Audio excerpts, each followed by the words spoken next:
Hello everyone, you are welcome to one sort of technical communication and you know कि ये जो है BTech third semester का मतलब कॉमन टू ऑल ब्रांच सभी को पढ़ना होता है। और आज की वीडियो में हम यूनिट नंबर थर्ड को कवर करने वाले हैं।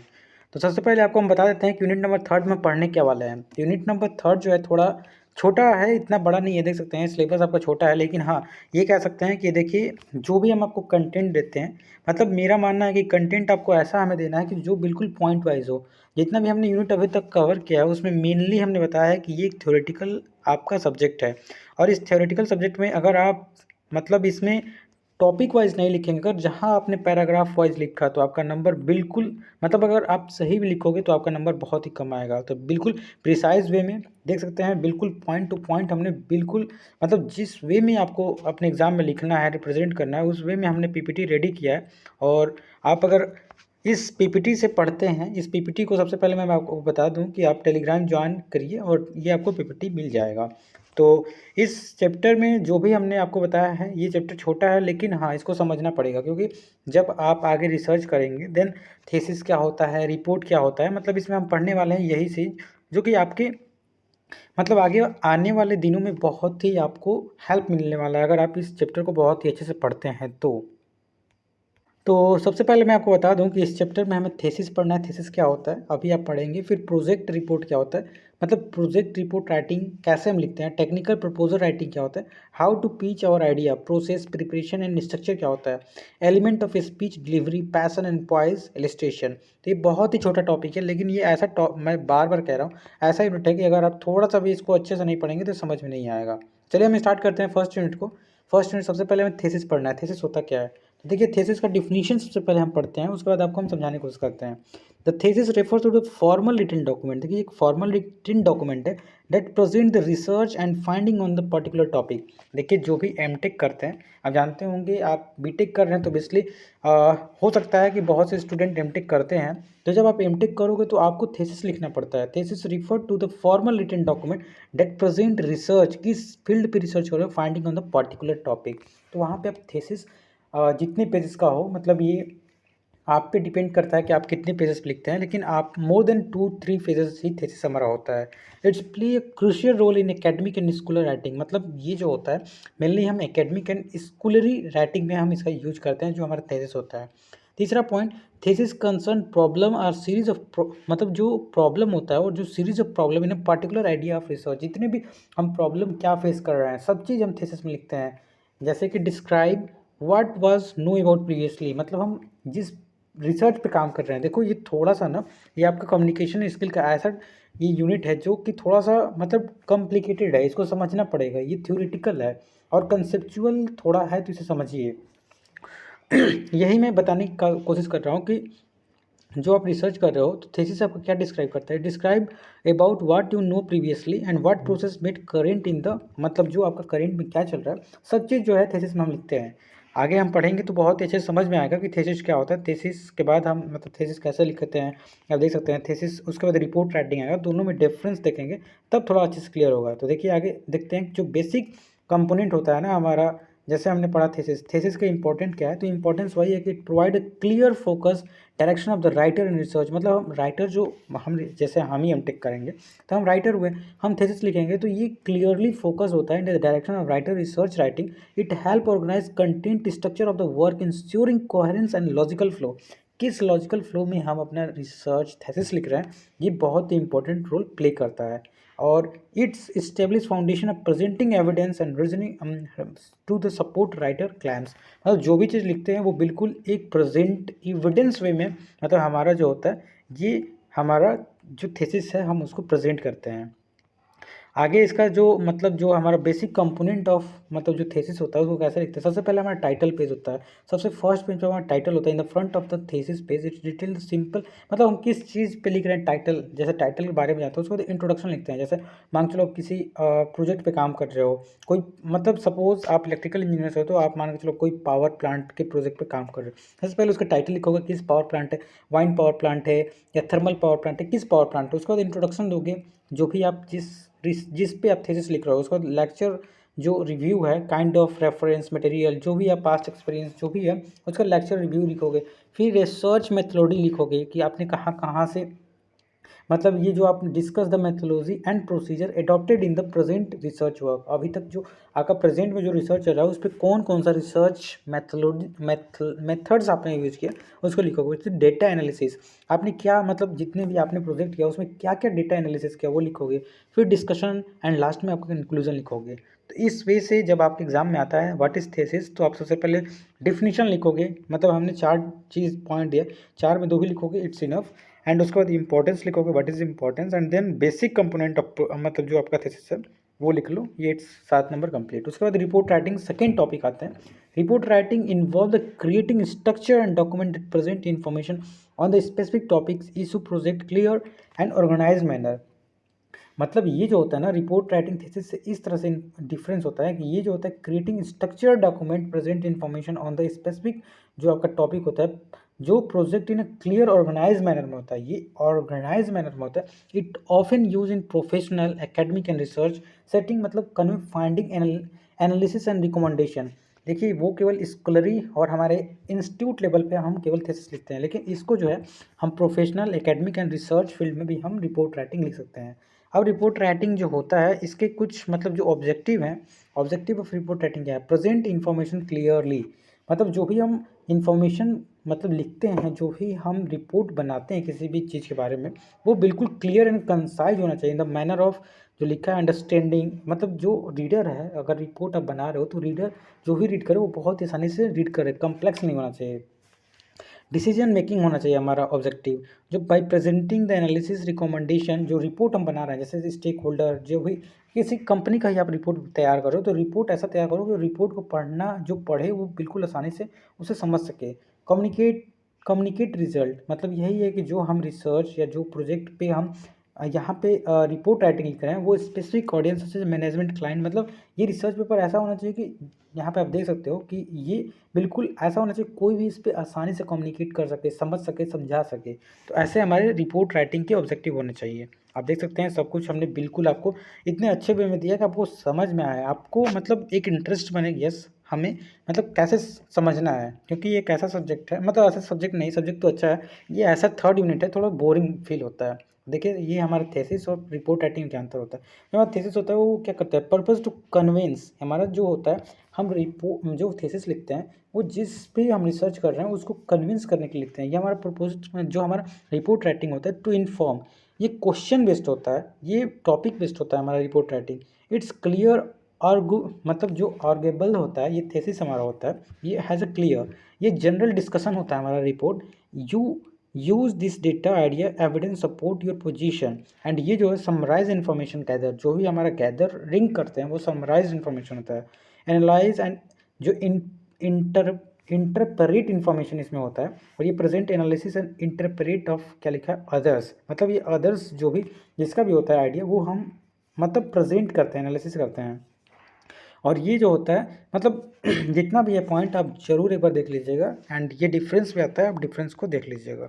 आगे हम बात करें तो जो आपका classified on the various parameter such है, जो आपका रिपोर्ट होता है वो वेरियस पैरामीटर पे क्लासीफाई किया जाता है। सबसे पहले प्रेजेंटेशन, प्रेजेंटेशन जो होता है हमारे रिपोर्ट का ओरल भी हो सकता है, रिटेन भी हो सकता है। जो हम रिपोर्ट बनाते हैं वो ओरल भी हो सकता है, मतलब ओरली हम बता सकते हैं किसी चीज़ के बारे में हम रिपोर्ट बनाइए ये, तो एक रिटेन बनाएंगे, एक हम समझ के ओरली समझा सकते हैं। लेंथ जो होता है शॉर्ट रिपोर्ट होता है, लॉन्ग रिपोर्ट होता है, उसका नेचर जो होता है हमारे रिपोर्ट का वो फॉर्मल इनफॉर्मल हो सकता है, हम फॉर्मल वे में भी रिपोर्ट बना सकते हैं, इनफॉर्मल वे में भी हमारा अपना रिपोर्ट बना सकते हैं। हमारा रिपोर्ट का पर्पस क्या होना चाहिए, जो पर्पस जो होना चाहिए इन्फॉर्मेशनल एंड एनालिटिकल रिपोर्ट्स होना चाहिए। मतलब 2 टाइप के होते हैं, एक इन्फॉर्मेशन बहुत ज़्यादा शेयर करने वाला होता है और दूसरा एनालिटिकल होता है। जो टाइम ड्यूरेशन, जो टाइम ड्यूरेशन होता है वो routine periodic and specific type के हम रिपोर्ट जो होता है बनाते हैं। ये हमने रिपोर्ट के बारे में पढ़ा। देखिए अभी सबसे पहले हमने आपको यहाँ पे देखो थीसिस समझाया, हमने बताया ना कि ये बहुत ही छोटा यूनिट है, लेकिन ऐसा यूनिट है कि आप नहीं समझोगे तो बहुत ही दिक्कत हो जाएगा। थीसिस हमने समझाया कि जो रिपोर्ट जो हम बना सॉरी जो थीसिस हम बनाते हैं इन द फील्ड ऑफ रिसर्च, और ये जो होता है ये रिसर्च फील्ड में भी एकेडमिक में भी, मतलब ये कंपनी फॉर्म में कंपनी के भी इन द फील्ड ऑफ कंपनी हम इसको रिपोर्ट बनाते हैं। रिपोर्ट राइटिंग एंड प्रोजेक्ट दोनों को हमने बहुत अच्छे से समझाने की कोशिश किया, इनके बीच में डिफरेंस भी बताया, और जो भी चीज़ें हमने आपको कंटेंट दिया वो बिल्कुल मतलब जो है पॉइंट वाइज दिया। तो ये आपका मतलब जो रिपोर्ट है, अगर एक गुड रिपोर्ट का कैरेक्टरिस्टिक क्या होना चाहिए, वो प्रिसाइज होना चाहिए, फैक्चुअल होना चाहिए, जिस पे हम बात कर रहे हैं बिल्कुल जो हम रिपोर्ट बना रहे हैं वो फैक्चुअली होना चाहिए, रेलिवेंस होना चाहिए। जो रीडर होता है, जो आपके रीडर, हमने शुरू में इसके डिफरेंस में बताया कि जो रीडर इसे रीड करे मतलब रिपोर्ट को, वो बिल्कुल आसानी से रीड कर सके, सिंपल और क्लियर होना चाहिए, ब्रेविटी होना चाहिए, ग्रामेटिकली एक्यूरेसी होनी चाहिए। हमने देखिए 8 पॉइंट दिया, अगर 8 पॉइंट नहीं आपको आ रहा है, अगर 5 पॉइंट भी लिखे, जैसे प्रिसीजन हमने लिखा है, तो ये नहीं कि आप भी ऐसा लिख के आ जाओगे आपको नंबर मिले। प्रिसीजन में थोड़ा बहुत लिख देना, मतलब 1-2 लाइन लिख देना। फैक्चुअल में जो हम समझा रहे हैं फैक्चुअल होना चाहिए, आपका जो भी रिपोर्ट लिख रहे हो वो बिल्कुल on the topic, on the मतलब point to point, on the point होना चाहिए, रेलेवेंस होना चाहिए, रीडर ओरिएंटेड लिख देना कि हमारा रिपोर्ट ऐसा होना चाहिए कि आसानी से कोई भी पढ़ सके, और ग्रामेटिकली ईगर नहीं होना चाहिए। वो जो हमारा रिपोर्ट होना चाहिए स्पेशल फॉर्मेट में होना चाहिए, और इलस्ट्रेशन एंड डॉक्यूमेंटेशन उसके साथ इंक्लूड होना चाहिए। ये हमारा रिपोर्ट हुआ, ठीक है। तो अभी तक दोनों हमने टॉपिक बहुत अच्छे से कवर किया। उसके बाद ये जो होता है ना रिपोर्ट, देखो रिपोर्ट जो होता है प्रिंटेड फॉर्म, लेटर्ड फॉर्म, और जो तीसरा जो होता है 4 फॉर्म में होता है, मेमो फॉर्मेट होता है, और चौथा जो फॉर्मेट होता है मैन्युस्क्रिप्ट होता है, मैन्युस्क्रिप्ट फॉर्मेट होता है। तो वन बाई वन चारों को हम देख लेते हैं। देखिए कुछ नहीं ज़्यादा है, आपके एग्जाम में आ सकता है। तो printed format are generally use to collect routine information. जो ये प्रिंटेड फॉर्म होता है ना, मतलब रूटीन इन्फॉर्मेशन को कलेक्ट करने के लिए जो भी हम रिपोर्ट फॉर्मेट करते हैं वो प्रिंटेड फॉर्म होता है। फॉर एग्जाम्पल अ कंपनी में कीप प्रिंटेड फॉर्म ऑफ, मतलब जो आपकी कंपनी होती है वो जो भी आपके मतलब मंथली सेल्स होते हैं उसको प्रिंटेड फॉर्म में हम रिपोर्ट तैयार करते हैं। आप एक बार पढ़ लेना, हर चीज़ हम पढ़ेंगे तो टाइम ड्यूरेशन जो होगा बहुत ज़्यादा हो जाएगा। तो हम टाइम ड्यूरेशन को इतना मतलब शॉर्ट रखना चाहते हैं कि आपको हम पीपीटी देंगे, पीपीटी पढ़ लेना, और जितना आपके एग्ज़ाम से रेलिवेंस है उतना हम आपको टॉपिक मतलब आपको हम प्रोवाइड कर रहे हैं। ये नहीं कि 1 घंटे का वीडियो हम बना दिए, क्या बोलते हैं टेक्निकल का भी, जस्ट लाइक जो हमारा जो कोर सब्जेक्ट है उसका तो वीडियो 1 घंटे से अधिक भी बनता है, 1 घंटे का भी बनता है। लेकिन ये जो थ्योरेटिकल है इसमें एक बार आपको बस पॉइंट टू पॉइंट की क्लियर होना चाहिए, जैसे हमने पॉइंट बताया पॉइंट क्लियर होना चाहिए। उसके अंदर कुछ भी लिखो, हमने बोला ना कि पहला जो दूसरा पेज होता है वो बहुत ही इंपॉर्टेंट रोल मैटर करता है। जब भी आप एग्जाम में कॉपी लिखो, first page, second page, third and fourth page इतना अच्छे से लिखो, इसमें अपना मतलब 45 से 40 मिनट लगा दो। ये इंपॉर्टेंट है इन कंपेरिजन कि आप जल्दी जल्दी में बहुत ही गंदा लिख दो स्टार्टिंग में ही, क्योंकि यू नो कि first impression is the last impression. So it's really important कि जो भी हम आपको मतलब यहाँ पे हम आपको जो भी कंटेंट दे रहे हैं, in content is totally based on your active syllabus and examination point of view, and as well as you know कि हर वीडियो में हम बताते हैं कि जस्ट हमने अभी एग्ज़ाम दिया और हमने क्या एक्सपीरियंस किया, क्या हमने गलती की, वो सब चीज़ बताते हैं। तो बस यही हम कहेंगे कि जो भी आप लिखो बिल्कुल पॉइंट टू पॉइंट लिखो, कभी भी गलती से भूल के भी आप इसको मतलब पैराग्राफ वाइज मत लिखना। तो लेटर फॉर्मेट जो आपका रिपोर्ट होता है, अ लेटर फॉर्मेट रिपोर्ट में be use for short report that have जो मतलब होता है ना communicate to someone outside organization. जब आउटसाइड ऑर्गेनाइजेशन तो लेटर भेज के ही तो हम मतलब एक रिपोर्ट बना सकते हैं ना। मतलब हाई जो ये है हेडिंग में भी use in a letter report, मतलब इसमें हेडिंग सब हेडिंग जो भी है हम इसमें जो है मतलब रूटीन जो हमारा है इन लेटर फॉर्मेट में हम रिपोर्ट का बनाते हैं। जैसे जो example of letter format include evolution report, feasibility report and survey report. जो सर्वे होता है वो जो होता है लेटर फॉर्मेट पर अगर वन टू अनदर ऑर्गेनाइजेशन भेजना है तो हम बनाते हैं। मेमो फॉर्मेट क्या होता है, मेमो फॉर्मेट क्या होता है, the memo format can be use for short report that have to communicate within organization. मतलब विथ इन ऑर्गेनाइजेशन में मेमो फॉर्मेट हम जो है रिपोर्ट का फॉर्मेशन करते हैं। और ये जो होता है जो memo format contain heading for easy reading and मतलब इजी रीडिंग करने के लिए हम हेडिंग का यूज करते हैं जो हमारा मेमो फॉर्मेट होता है। आप पढ़ लेना, जो हमारा मेमो फॉर्मेट होता है वो नॉन फॉर्मल भी हो सकता है, ठीक है। उसका चौथा हम फॉर्मेट की बात करें तो वो चौथा जो हमारा जो रिपोर्ट मतलब फॉर्मेट होता है वो जो होता है मैन्युस्क्रिप्ट होता है। It can be use for long and formal report. ये लॉन्ग होता है और फॉर्मल रिपोर्ट होता है। इसमें heading sub heading organize and logical sequence में होता है। सबसे इंपॉर्टेंट मैन्युस्क्रिप्ट फॉर्मेट होता है। और ये जो होता है मतलब जब हम प्रिपरेशन करते हैं जो मैन्युस्क्रिप्ट हमारा फॉर्म का रिपोर्ट होता है, it's need to be carefully about the structure and element. हमें सबसे अच्छा जो हमारा होता है मैन्युस्क्रिप्ट जो होता है वो हमारा रिपोर्ट फॉर्मेट होता है। तो रिपोर्ट जो हम राइटिंग करते हैं उसके सबसे पहला जो टाइटल पेज होता है, जैसे हमने बताया कि जब हम थीसिस लिखते हैं उसके भी कुछ मतलब फॉर्मेट होते हैं। जैसे सबसे पहला जो रिपोर्ट राइटिंग का फॉर्मेट होता है टाइटल पेज। एब्स्ट्रैक्ट क्या हम यूज कर रहे हैं, table of content, introduction, methodology, finding of research, जो हम रिजल्ट फाइंड कर रहे हैं, फिर से डिस्कशन, कंक्लूजन एंड रिकमेंडेशन। उसमें भी यही है, थोड़ा बहुत ऐड हुआ है तो आप देख लेना। And it's really important. जो भी हम लिख रहे हैं आपको हमने बस पॉइंट दिया है, इसके बीच में टाइटल जरूर लिखना। आप टाइटल पेज में लिख सकते हो it is on the front page and it include what on हम रिपोर्ट लिखने वाले हैं। ये सब चीज़ें हम नहीं बताएंगे। ये सो आप यार थर्ड सेमेस्टर में आ चुके हो और बीटेक करो तो इतना तो आपके पास आइडिया होना ही चाहिए कि इसके अंदर क्या लिखना है। हम आपको इतना ही कंटेंट दे रहे हैं कि ज़्यादा वीडियो का ड्यूरेशन ना हो, और बिल्कुल आप जब पढ़ें तो एग्ज़ाम से पहले भी आप एग्ज़ाम मतलब देने जाने से पहले भी एक बार रिवाइज़ कर लो और जाके एग्ज़ाम दे दो। इससे मतलब ये थ्योरेटिकल है ना, बस आपको समझ में आना चाहिए, आप जाके एग्ज़ाम में लिखो, बस काम खत्म। कौन सा ये मतलब कहने का मतलब कोर सब्जेक्ट है कि इसको बिल्कुल रट के ही रखना है, ये गेट में आने वाला है या आपके कोई कॉम्पिटिटिव एग्ज़ाम में आने वाला है। बस ऐसा है कि आपको एक अंडरस्टैंडिंग होना चाहिए कि आप एग्ज़ाम में लिख लो। अब टेक्निकल प्रपोजल क्या होता है, देखो the word proposal derive from propose. देखो सबसे पहले हम आपको बता दें, प्रपोजल मीन्स प्रपोज होता है। जैसे अभी देखो फरवरी का मंथ चल रहा है, इसमें प्रपोजल डे वैलेंटाइन डे चल ही रहा है, तो ऑब्वियसली आई डोंट नो कितने लोगों ने प्रपोज किया, लेकिन प्रपोज मीन्स वही है। यहाँ पे भी सेम पर्पज है। प्रपोज मीन्स टू ऑफर, मतलब किसी को ऑफर करना, to put forward for consideration. मतलब आप जो भी मतलब चीज़ें, जैसे इंडस्ट्री मान लो, आप एक समझ लो टेडी बियर ही बना रहे हो, ठीक है, या आप चॉकलेट बना रहे हो। तो चॉकलेट बनाने के बाद आप अपना प्रपोजल निकालोगे ना, आप अपना एडवर्टाइजमेंट निकालोगे ना। जब एडवर्टाइजमेंट मतलब क्या करने के लिए एडवर्टाइजमेंट निकालते हैं कि हमारा प्रोडक्ट भी किसी के अंडर में कंसीडर हो। जैसे मैं चॉकलेट बनाया, चॉकलेट आपको देना है तो चॉकलेट के बारे में बताऊंगा तभी तो आप लोगे ना। तो वही हम जब प्रपोज करेंगे, जब आपको हम अपने बारे में बताएंगे तभी तो हमारे बारे में आप समझोगे ना। तो वही टेक्निकल प्रपोजल क्या होता है, in the field of technical, वही लिख रहा है। ये अप्रोच होता है, approach to specify technical problem project and most based competition of proposal. मतलब ये भी जो है कंक्लूजन जो भी मैंने बताया, ये जो है पुट फॉरवर्ड फॉर कंसिडरेशन के ही तौर पे हमारा जो है टेक्निकल प्रपोजल काम करता है। अब ये टेक्निकल प्रपोजल जो होता है, देखो ये जो मैं बताने जा रहा हूँ ना, ये बहुत इंपॉर्टेंट है, इसको बिल्कुल स्किप मत करना। क्लासिफिकेशन जो है सोलिसिटेड होता है, अनसोलिसाइटेड होता है। ये दोनों दो टाइप के हमारा प्रपोजल होता है। सबसे पहले सोलिसाइटेड जो होता है, इट्स रिक्वेस्टेड बाय क्लाइंट और ऑर्गेनाइजेशन। मतलब ये रिक्वेस्ट किया जाता है। जो सोलिसाइटेड है, सोलिसाइटेड हमारा जो है जो हमारा ये प्रपोजल है, ये request by client and organization. This type of proposal, ये याद कर लेना क्योंकि हमारे एग्जाम में आया था, तो ये आपके भी में आ सकता है। Type of proposal respond to specific request requirement outline the potential client, it's often request for proposal. देखो इसमें रिक्वेस्ट हम करते हैं, ध्यान से रखो, इस सोली साइटेड है, इसमें हमें रिक्वेस्ट करना पड़ता है, लेकिन इसमें हम रिक्वेस्ट नहीं करते हैं।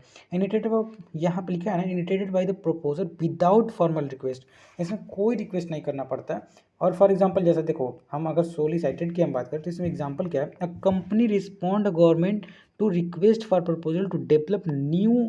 मतलब हम कंपनी से जो हमारी कंपनी है, गवर्नमेंट्स क्या करेगी, रिक्वेस्ट ऑफ प्रपोजल सेंड करेगी न्यू पब्लिक ट्रांसपोर्टेशन सिस्टम के लिए। तो ये हमारा सोलिसाइटेड हमारा प्रपोजल हुआ। मतलब हम अपनी बातों को कंसिडर करने के लिए एक मतलब जो है हम रिक्वेस्ट करते हैं क्लाइंट या ऑर्गेनाइजेशन या गवर्नमेंट से, तो ये सोलिसाइटेड हुआ। अनसोलिसाइटेड क्या हुआ, इसमें जो फॉर्मल रिक्वेस्ट, जो विदाउट फॉर्मल रिक्वेस्ट, कोई ज़रूरी नहीं कि हम फॉर्मल रिक्वेस्ट ही करें।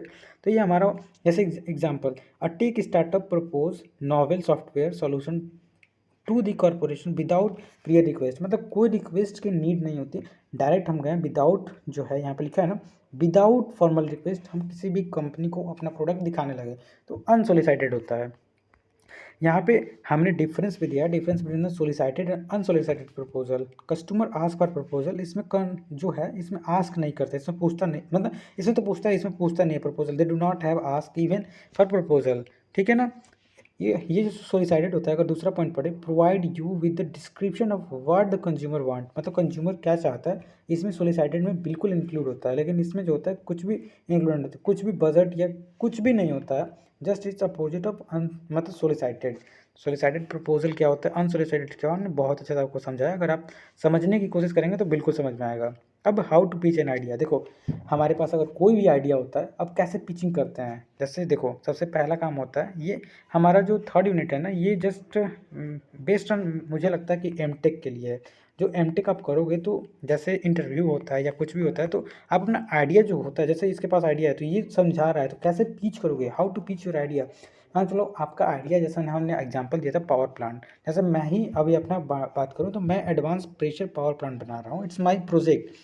तो हम जब भी इसमें क्या नया कर रहे हैं तो हमें अपने कॉलेज में जो भी हमारे टीचर्स हैं या जो भी हमारे प्रोफेसर, उनको अपना आइडिया, जो हमारा आइडिया पिच करना पड़ेगा ना, समझाना पड़ेगा ना, तो वही बता रहा है कैसे हम पिच करेंगे। इसके कुछ प्रोसेस होते हैं। जो प्रोसेस होते हैं, प्रिपरेशन होता है एंड स्ट्रक्चर होता है। सबसे पहले कुछ प्रोसेस होता है, उसके बाद प्रिपरेशन होता है, उसके बाद स्ट्रक्चर होता है। सबसे पहले हम पढ़ते हैं कि मतलब जो हमारा how to pitch an idea, जो हमारा पिचिंग है प्रोसेस, इंटरप्रेन्योर मतलब जो भी है इन्वेस्टर को हमें जो हमने समझाया वही है। जो हमने समझाया कि जो भी हमारे पास आइडिया है, यहाँ पे कंपनी को लेके बता रहा है कि कंपनी कोई भी आइडिया निकालती है तो उसे मतलब जो है ऑडियंस के सामने हमें पिच करना पड़ता है कि अगर हम कोई प्रोडक्ट बनाया है तो कितना ही आपके लिए फ़ायदेमंद है। तो इसके लिए सबसे पहले पहला प्रोसेस होता है, फिर प्रिपरेशन होता है, देन स्ट्रक्चर। सबसे पहले प्रोसेस में क्या होता है, सबसे पहला चीज़ अंडरस्टैंड योर ऑडियंस। ऑडियंस को समझना बहुत इंपॉर्टेंट है ना। जैसे research and identify the interest need, आपके मतलब ऑडियंस जो भी आप प्रोडक्ट बना रहे हो उस प्रोडक्ट कितना ही हेल्पफुल है आपके ऑडियंस के लिए, ऑडियंस को कैसे आप मतलब कंसिडर कराओगे। सबसे पहला प्रोसेस होता है, मतलब क्या होता है, सबसे पहला प्रोसेस होता है कि अंडरस्टैंड योर ऑडियंस। जब ऑडियंस को आप समझ लिए तो प्रैक्टिस फॉर डिलीवरी, डिलीवरी के लिए आप अपना प्रैक्टिस करो, एक बार ऑडियंस को समझिए। उसके बाद दूसरा जो प्रोसेस आता है हमारा पिचिंग एंड आइडिया में, प्रिपरेशन, कैसे प्रिपरेशन करोगे, रिसर्च करोगे, डेटा गैदर करोगे, मतलब बहुत ज़्यादा रिसर्च करोगे। जैसे डेटा एनालिसिस, जो भी डेटा है जिस भी फील्ड में, जैसे मतलब कुछ भी करना है आपको, किसी भी फील्ड में अपने आइडिया को पिच करना है। जैसे आपने कोई प्रोडक्ट बनाया, किसी मार्केट में सेल करना है, तो उस मार्केट में रिसर्च करोगे ना, कि पूरा डेटा गैदर करोगे कि कैसे हम अपने प्रोडक्ट को इस मतलब फील्ड में आगे ले जा सकते हैं। तो ये सब कुछ आप पढ़ लेना वन बाय वन, सब कुछ हमने हाईलाइट किया है। अब एक एक चीज़ हम पढ़ने लगेंगे तो बहुत टाइम ही ज़्यादा हो जाएगा। मतलब थर्ड जो प्रोसेस होता है फाइनली हमारा स्ट्रक्चर होता है। सबसे पहले इंट्रोडक्शन, मतलब जो भी है हम प्रोडक्ट बना रहे हैं, स्टार्टिंग विद द मतलब strong opening with grab attention, कैसे हम जो हमारे ऑडियंस हैं उनकी अटेंशन कैसे ग्रैब करें। उसके बाद प्रॉब्लम स्टेटमेंट, क्या प्रॉब्लम है उसको स्टेटमेंट करेंगे, हमारा प्रोडक्ट आपके लिए क्यों फ़ायदेमंद है। उसके बाद प्रपोज सॉल्यूशन, उसके बाद सॉल्यूशन हम फाइंड करेंगे कि इस तरफ से हमारा जो प्रोडक्ट आप खरीदेंगे तो इस तरफ से आपके प्रॉब्लम को सॉल्व करेगा। इम्प्लीमेंटेशन प्लान, उसके बाद कॉल फॉर एक्शन। तो ये जो होते हैं प्रोसेस होते हैं आपके आइडिया को, लास्ट में क्वेश्चनिंग एंड आंसरिंग। देखो सबसे पहले जब आप पिचिंग एंड आइडिया, ऐसे ही पिचिंग एंड आइडिया, सबसे पहले प्रेजेंटेशन बनाते हो ना, जैसे मैं ही ये वीडियो आपको मतलब पिच ही तो कर रहा हूँ ना। सबसे पहले प्रेजेंटेशन पढ़ाता हूँ, प्रेजेंटेशन बनाता हूँ, उसके बाद आपको समझाता हूँ। लेकिन अगर मान के चलो 1 to 1, जैसे ये मतलब ये लोग को समझा रहा है, ये अपना आइडिया पिच कर रहा है, इसके पास आइडिया है, ये सबके सामने पिच कर रहा है। सबसे पहला क्या होता है, सबसे पहला प्रोसेस होता है कि इंट्रोडक्शन अपना दे, प्रॉब्लम बताए किस आइडिया पे क्या हम मतलब पिच करने वाला है, उसका सोल्यूशन बताएगा, उसको implementation, call for action and lastly questioning answering. जब भी आपके क्लास में भी कोई प्रेजेंटेशन जरूर हुआ होगा, आज ही हमारे एक प्रेजेंटेशन हुआ था डीपी कोठारी सर का, जो आप अगर इलेक्ट्रिकल से होंगे तो आप उनके बहुत सी किताब पढ़े होंगे। तो अभी हम आज सेशन अटेंड किए, तो उसमें भी जब वो मतलब अपना आइडिया तो पिच नहीं कर रहे थे लेकिन एक सेशन ले रहे थे। उस सेशन में जब लास्ट में जब सेशन खत्म होता है, क्वेश्चनिंग आंसर होता है। क्वेश्चनिंग आंसर इससे समझ में आता है कि जो भी हमने प्रोडक्ट बनाया, जो पिच हम आइडिया कर रहे हैं, उसमें हम कहाँ अभी हमको कहाँ काम करना है और क्या मतलब हमारा पॉजिटिव पॉइंट है, क्या नेगेटिव पॉइंट है, ऐसे हम आइडिया पिच करते हैं। लास्ट अगर हम बात करें, जो आपका मतलब इस टॉपिक का लास्ट टॉपिक है वो स्पीच डिलीवरी होता है। देखो speech delivery refer to the presentation of the speech that मतलब रिसर्च, और जो होता है रिसर्च जो होना चाहिए, ऑर्गेनाइज, आउटलाइन एंड प्रैक्टिस्ड। मतलब क्या हो रहा है, जैसे हमें किसी भी टॉपिक पे, जैसे हमारा टॉपिक हमें कुछ भी मिल गया, जैसे अगर हम बात करें कम्युनिकेशन स्किल में, या अगर कोई अदर ले लिए टॉपिक, जैसे अगर आप इलेक्ट्रिकल से हो तो मान लो अगर इलेक्ट्रिकल मशीन में कोई टॉपिक ले लिए, जैसे इंडक्शन मोटर वाटेवर, तो उसके बारे में सबसे पहले रिसर्च करो पूरा, जितना ज़्यादा आप इन्फॉर्मेशन, एक जेन्युइन इन्फॉर्मेशन रखो, उसको ऑर्गेनाइज में सीक्वेंस में होना चाहिए। जैसे मान के चलो, छोड़ो हम इलेक्ट्रिकल इंजीनियरिंग बात छोड़ो, अगर आपको ग्लोबल वार्मिंग पे ही बोलना है, ग्लोबल वार्मिंग आपको टॉपिक मिला है, तो सबसे पहले ग्लोबल वार्मिंग के बारे में आप रिसर्च करोगे ना, जितना ज़्यादा नॉलेज हो सकता है उतना इकट्ठा करोगे। उसके बाद उसको ऑर्गेनाइज वे में कि ग्लोबल वार्मिंग को कैसे हम स्टार्ट करेंगे, कैसे एंड करेंगे, आउटलाइंस ऑन प्रैक्टिस होना चाहिए। ये नहीं कि एक बार आप अपना पूरा पीपीटी बनाओ, उसको एक बार भी प्रैक्टिस नहीं किए और सामने ऑडियंस का आ जाएगा। जब सामने ऑडियंस का आ जाओगे तो यही होगा, जैसे देखो यहाँ पे कैसे स्पीच डिलीवरी कर रहे हैं। इफेक्टिव स्पीच डिलीवरी के लिए फ्रॉम प्रैक्टिस परफॉर्मेंस, बहुत ज़्यादा प्रैक्टिस करके आना पड़ेगा। और एक दो लोगों को आपको अपना स्पीच डिलीवरी नहीं करना है। देख रहे हो ना कितने लोग बैठे हुए हैं, सब लोग आपको ही सुन रहे हैं। तो आपकी एक मिस्टेक इनके पूरे आपके जो ऑडियंस क्रिएट करके रखे हो पूरा ख़त्म हो सकता है। तो इसलिए स्पीच डिलीवरी बहुत ही इंपॉर्टेंट रोल प्ले करता है। तो स्पीच डिलीवरी क्या होता है, यही फिर से जब भी स्पीच डिलीवरी आए तो ये डेफिनेशन जरूर लिखना। जो होता है ना, ये वर्बल और नॉन वर्बल होता है। कोई ज़रूरी नहीं कि बिल्कुल फॉर्मल वे में हो, मतलब आपको जो ऑडियंस है उसको कैसे भी ग्रैप करना है। इंपॉर्टेंस ऑफ स्पीच डिलीवरी, जो इंपॉर्टेंस होता है, effective delivery essential for communication confidence, मतलब कॉन्फिडेंस लेवल आपका नेक्स्ट लेवल का होना चाहिए, तब जाके आप कहीं एक अच्छा स्पीच डिलीवरी कर सकते हो।